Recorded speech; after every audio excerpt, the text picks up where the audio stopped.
Welcome to the Lifestyle First podcast, discussing lifestyle medicine and making self-care as easy as 1, 2, 3. 1 question, 2 research reviews, and 3 actionable health tips, all centered around the Lifestyle First method, your blueprint for the 10 key routes of optimal health and happiness. And now your host, lifestyle medicine physician and coach, Dr. Alka Patel. Hi, hey, and hello, and welcome to Series 11, Episode 5 of the Lifestyle First podcast. Now, the theme of today's conversation is S for sleep. Sleep, glorious sleep. Now, what happens when you allow yourself to tap into your natural sleep cycles? Not the 9 to 5, not the societal wake up early and go to bed late. What I'm talking about is your own natural cycle, your genetic chronotype. What happens? Well, back to when I spent 7 days in silence, what I did was let my sleep cycle do what it naturally wanted to do. And what I discovered was that I needed rest. Oh boy, did I need rest, so much rest. And without all of that artificial light and the blue light from my phone, because for 7 days I really didn't use my phone at all. I didn't look at the clock, I didn't access any apps.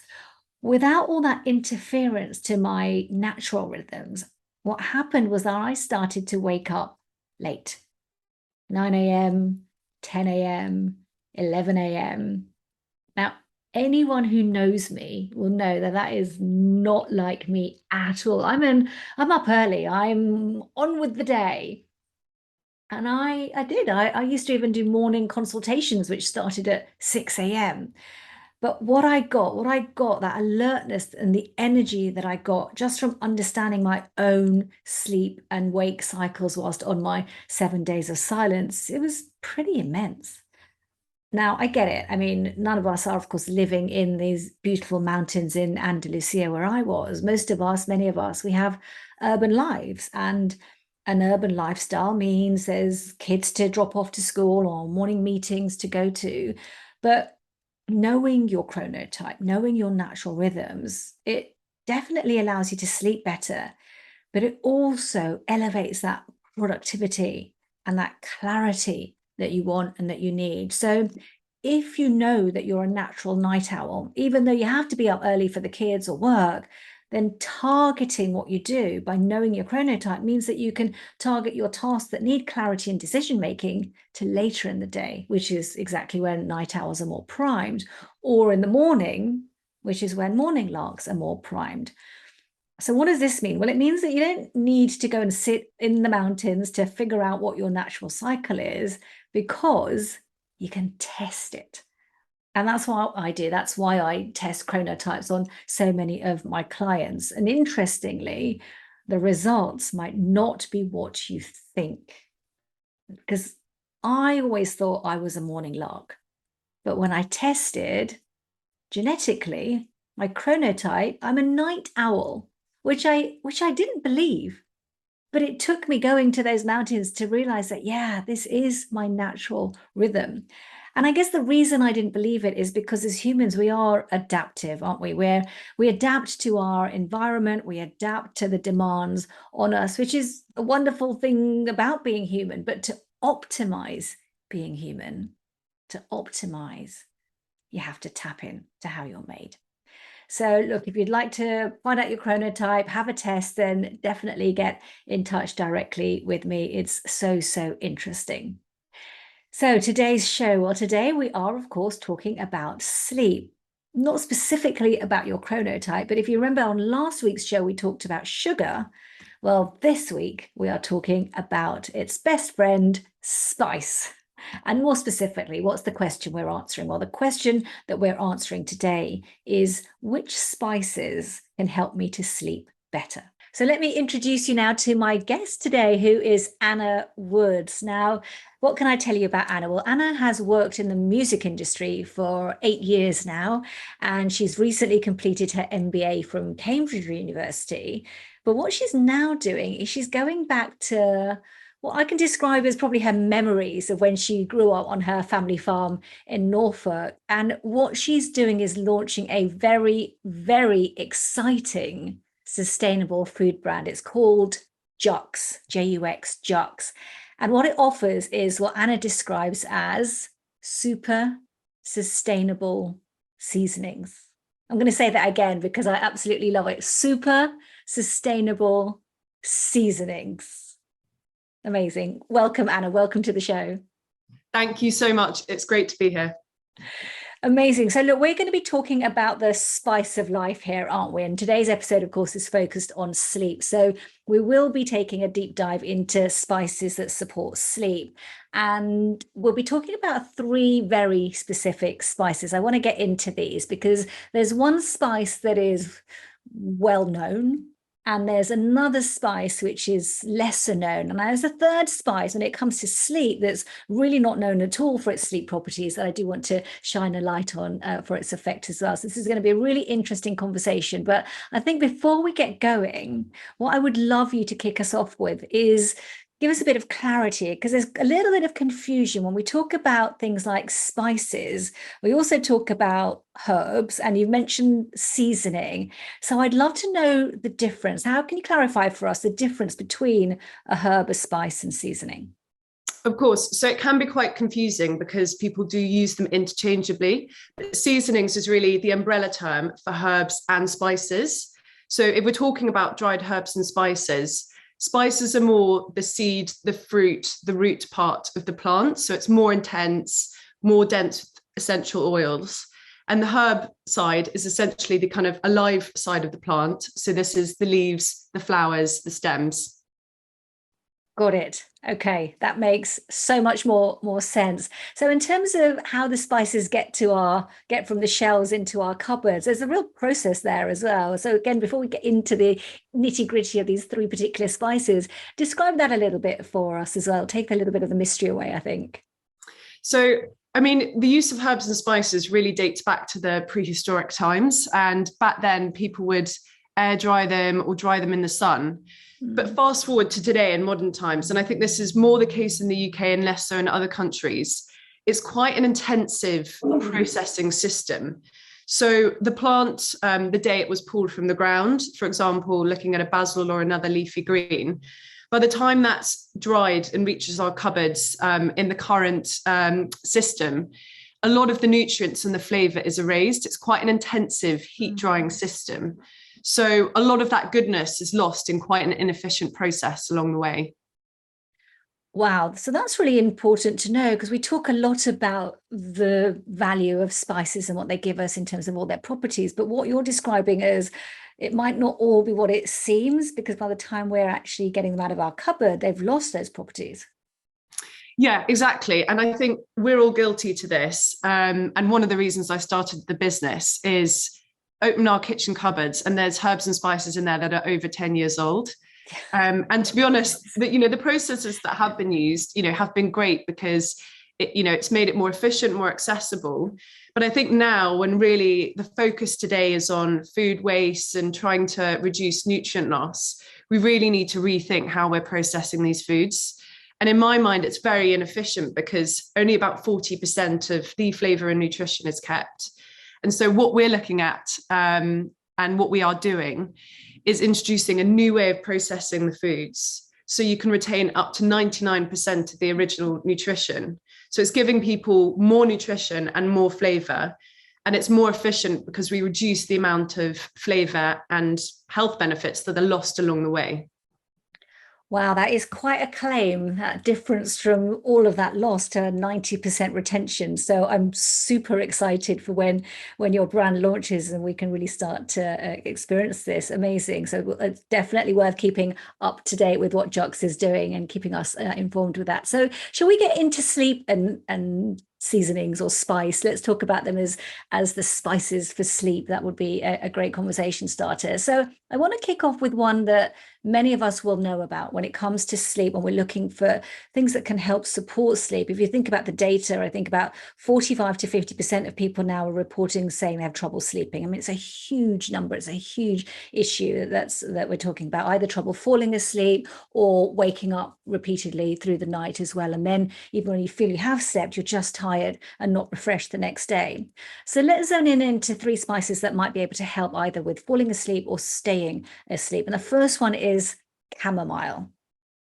So everyone will know chamomile. We know it's widely known, isn't it? It's widely known to help with sleep. It binds to these receptors in our brain, our GABA receptors, gamma aminobutyric acid receptors, and that's what helps chamomile help us to sleep. But what would you say is the best way to use chamomile? Because we come across it in so many different forms. So tell us a little bit more about how it helps and what the best way to utilize it would be. So I'm really glad you brought this up, because this is, I know we've talked about this before, but quite a personal one for me. So one of the, I guess, steps along the way to my journey to starting the business is I used to have insomnia years ago, and fundamental to me beating that was my diet and the use of herbs and spices as part of the process of me getting there. And chamomile is amazing, really. You know, I had no idea, but it looks like a daisy. It essentially looks like a daisy, and it is all over the UK, but really originates from Egypt and Greece. So for chamomile, you need to use the leaves and the flowers and dry this. And there's an antioxidant within chamomile called apigenin. I hope I'm pronouncing that correctly. Yes. And really that helps you become a bit sleepier, and many studies have shown that this improves your sleep quality as well. And one study in particular, which I found really interesting, is if people were having chamomile twice daily, they were going to sleep on average 15 minutes quicker than people that weren't. So there's more and more evidence now about the direct effects of chamomile on sleep. And that's really interesting, because 15 minutes might not sound like a lot, but when you're lying there awake, trying to fall asleep, when the person next to you, all they do is put their head on the pillow and they're fast asleep, those minutes can make a big difference. And when you look at sort of sleep data, you know, ideally you want to fall asleep between 5 and 15 minutes from your head hitting the pillow, because then you become that person who doesn't really think about falling asleep. It just happens. So it's really interesting to know that it's making that kind of time difference for people to fall asleep faster. Exactly. And that can also build up over time. So once that becomes a habit and you can go to sleep quicker over the years, you could then therefore be getting much better quality sleep. Yeah. And it's not to say that this is the be all and end all for better sleep, but as an addition to your nighttime routine, it's a really, really great way to just relax a bit more. And in terms of consumption, I think the best way is to have it in a tea. So if you let it infuse for at least 3 or 4 minutes, you can really reap the full benefits of the plant. Yeah, that's really useful to know. Is that what you did? Were you having chamomile tea? Yeah. And I think what you've highlighted there is important, is that nothing is standalone. This isn't have a cup of chamomile tea and all will be well. It's use that to support other things that you're doing as well, because we work in such synergy, our bodies and minds, don't they? So as you're trying to allow your mind, which is often the main thing that keeps people awake, is what's going on in your mind, actually the chamomile is helping to get you into that first level of sleep, that stage 1 of sleep as well. So it's really important to recognize that this is that sort of additive support that can make the difference. It really can, because again, if you look at physical environment and things as well, and the light coming in to the room and how the temperature of the room, and there's so many compounding factors as well. But I think the use of chamomile, it's the comfort of it that it gives as well, isn't it, in that kind of tea format that you've described. But let's get back to its properties. It's got the right flavonoid in it, it's got the right extract in it, it binds to those same receptors in your brain that those sleeping tablets are binding to, and yet those sleeping tablets have got so many harmful effects. I'm absolutely a no-no to taking sedatives and sleeping tablets, because they don't give you sleep. They really don't help, and you end up with all the counter side effects the next morning in terms of that heavy-headedness and really not even safe to drive. But here you've got chamomile, which is binding to the same receptors, doing the same job, but without any detriment to you. Yeah, and that, that's what I found fascinating when I started digging into this. Is, these are tiny, tiny plants with huge impact. And I agree. People have to take sleeping pills, and it does help some people. So I'm not dissing it. But personally, I was very keen to try other mechanisms first. And I found making really small adjustments to my routine, and lots of them, including this, made a really big difference. Yeah. Okay. Definitely. We're definitely saying chamomile over sleeping tablets. No to the sleeping tablets for sure. All right. So let's zone in on to the second spice then. So this is lesser known than chamomile. So what I want to talk about is saffron. So saffron is a lesser known support for sleep, because chamomile is very well known. Saffron, though, has got incredible properties as well. It's one of the most expensive spices, isn't it, that's available to us. So talk to us about the sleep promoting properties of saffron then. So I love saffron. It's known as the sunshine spice. It's got a great color and great benefits. As you said, unfortunately, it is more expensive. So this spice is from the crocus flower. So you take the threads from the crocus flower, which is the kind of bit that sticks out of the petals, and they're usually hand-picked and dried for 12 hours. But saffron is incredible because more and more studies have found that it helps to regulate mood. It also can release dopamine in the brain without affecting other hormones such as serotonin. And it's a really, really fantastic drug. It's more leaning towards the mood side, so it can help you be in a better frame of mind, more relaxed, and therefore hopefully less stressed when you're going to bed. Yeah, and that's important to remember, is again, if you look at some of the reasons why people aren't sleeping, mood and overactivity and overthinking is a really important one. Anxiety, depression. And here again, you've got a very natural herb, a very special herb. Can you imagine all those little stamens that have to be hand picked to give you that thread and that incredible aroma that comes from saffron as well? It's a really popular spice in Indian cooking as well. But in terms of its relaxation properties, it's directly activating those neurons that are designed to promote sleep, and it's directly shutting down those neurons that are designed to promote wakefulness. And exactly as you say, it's that effect on the dopamine, which is so important. And there's been quite a lot of research around saffron that's coming through. It's not widely being researched. It's really difficult to pull out the research on it, but you've just got to speak to real people and understand the benefits of it as well. And there's an extract in there, isn't there? The Saffron. Do you know much about the Saffron in saffron in terms of its benefits? So are you talking about saffron and its benefits in just those threads, or are we now needing to put it into some kind of capsulated form and have it as a supplement? What are your views or thoughts around that? I don't know much about the science behind it, and I'd love to hear more. I think that's one of the great things about herbs and spices at the moment is it's been used in medication for, decades, years, generations, but only recently are there starting to be more and more studies into the direct health benefits of them. Yeah. So I'd be really interested to hear your latest findings on saffron and the extract you mentioned.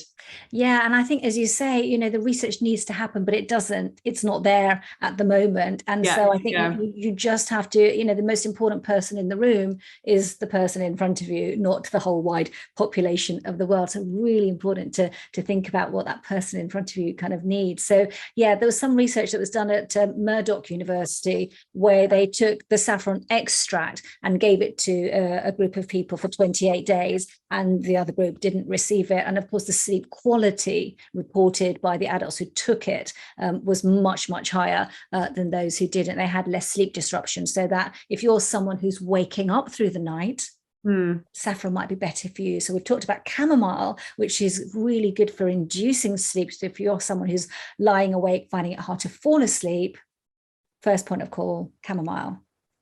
If you're then someone who's waking up repeatedly through the night, second port of call, saffron.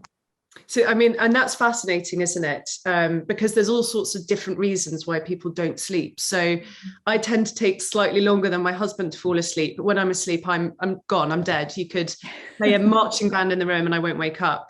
Whereas he falls asleep very quickly, but then he'll wake up in the night, thinking about work and everything else. So it's amazing how these different spices can help different types of sleep quality. Yeah, absolutely. And I'm a real advocate, talking of different sort of types of sleep quality. I'm a real advocate for capturing your own sleep data.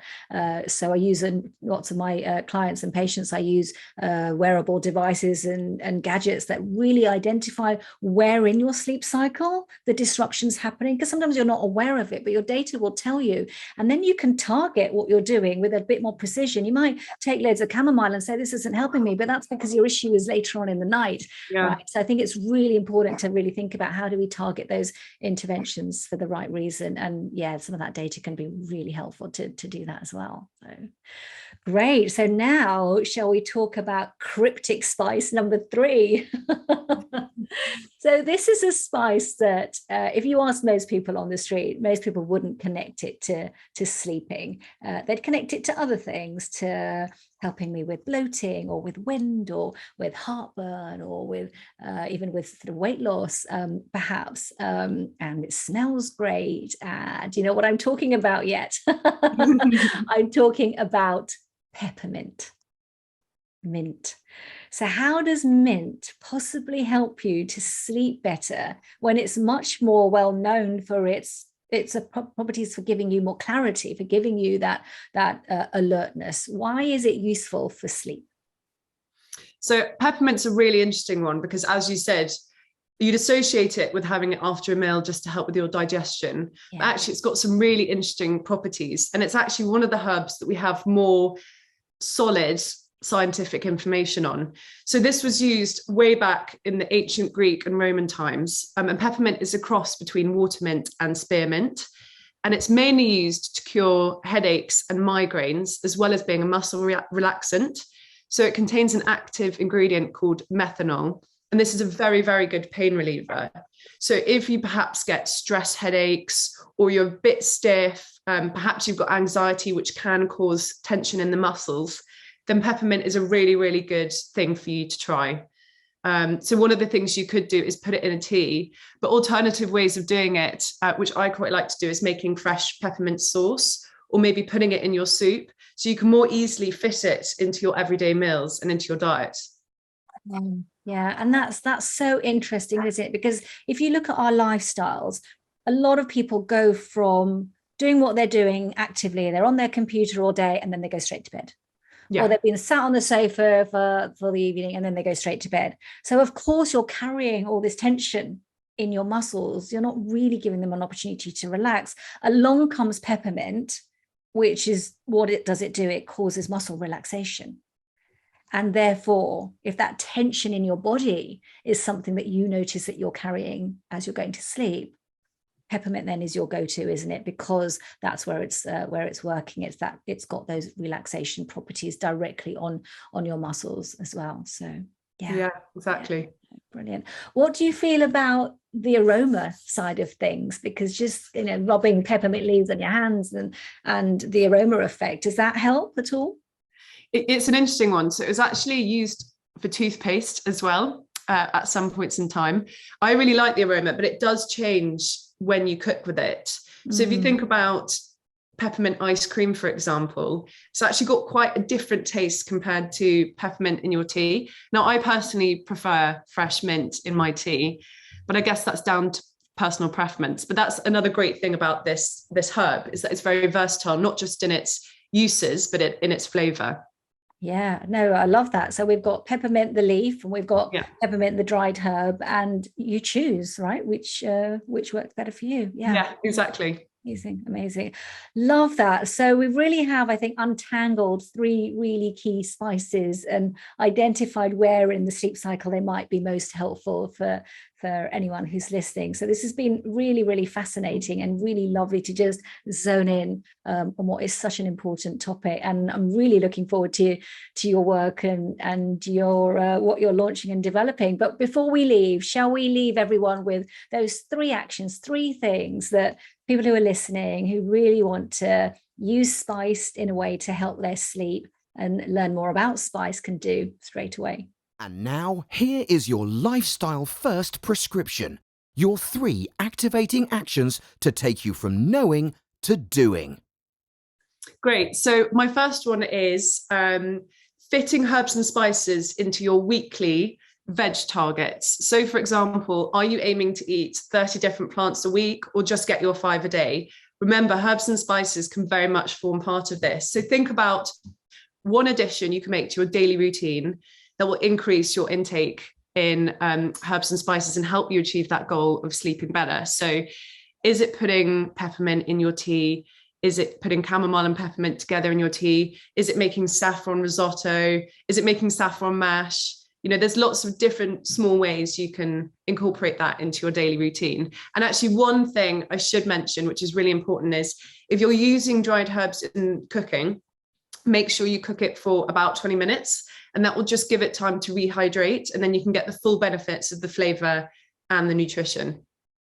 Oh, that's really useful information. I love that. And I love the way you've made this practical and just build herbs and spices into your day, and that kind of sense of target is how many herbs and spices can I get into my cooking today, and include those chamomile and saffron. They're there for your pleasure as well, aren't they? Yeah, exactly. Yeah. Brilliant. Okay, number 2. What's action number 2? So number 2 is, what herb and spice habit or food waste habit can you erase? So for example, we've all been there. You buy fresh herbs, it comes in a plastic package, which isn't great, but that's another story. And you maybe use it once or twice and then it starts to go off. So quite often people just chuck them away, which is a bit of a shame. Yeah. So can you take that and make it into something else, reducing waste, but also then giving you a really tasty extra addition to your meal? So something I like to do is when my parsley's going off, I'll chop it up, put it in some oil, stick it in the fridge, and it will last about a week. And then you've got a really tasty nutrition boost to just chuck on a salad or something, or a lunch that week. Oh, and we're all guilty of that. You know, I'm raising my hand to that as well. We've all done that, found those herbs sitting in the bottom of the fridge drawer thinking, oh, if only I'd used them or done something with them. So, and it takes a moment, doesn't it? It's not going to take long to chop up your parsley and mix it with some oil or freeze whatever fresh herbs you've got. So, right. Freezing's a great one as well. Freezing's a really great one. Yeah. No, love that. Brilliant. Okay. Action number 3, because these we can start today. Yeah, so number 3 is more based on the recycling side. So one of the things we really care about is all packaging being 100% recyclable, and also trying to reduce the amount of packaging we use. So a lot of us in the UK, I think 1 in 4, have herbs and spices that are over 5 years old. So, you know, not only sadly, I'm there too, because you don't want to throw them away. So they just sit in the cupboard and you don't use them as much. So, you know, not only is it making sure you actually use the raw materials in there, but also think about the packaging. A lot of that packaging can't be recycled in modern day councils' recycling systems. And obviously a lot of councils are different. So just really take note before you're chucking it in there. Can it be recycled with your local council, or do you need to take it to the local supermarket? Perhaps just think twice before you do that, because a lot of this packaging is really old, so therefore can't be recycled. Yeah, no, you raised some really important points, which come back to your whole vision for your organization and what you're developing in terms of the sustainable seasoning, super sustainable seasoning. So lovely. I'm sure there's a lot of people who've learned a lot today and really want to follow what you're doing. And when you do launch, want to be the first to know how to get these super seasonings. So how are people going to be able to find you, Anna? Thank you. So across socials, we're at Jux Food, which is JUX. Our website is juxfood.com. And I would love to talk to anyone that's interested or wants to find out more. So my email is anna@juxfood.com. So get in touch. I'd love to hear your thoughts. And I'm so excited to bring this product to everyone and, you know, share the love. Yeah. Oh no, amazing. That's very, very generous of you to share your availability, because it's such an important and interesting topic and area to work on as well. So thank you, Anna. I'll put all of those links into the show notes for everybody. Please do keep up to date with what Anna's doing and what Jux Foods are doing as well. They're here for our health and to get us the highest benefit we can from what we put into our mouths as well. So thank you so much, Anna, which now leaves me to wish everyone listening a happy, healthy day. Thanks for joining us on the Lifestyle First podcast, making self-care as easy as 1, 2, 3. Don't forget to subscribe and share, and we'd love it if you'd be kind enough to leave a review. To learn more or to arrange a consultation, please visit www.dralkapatel.com. See you next time.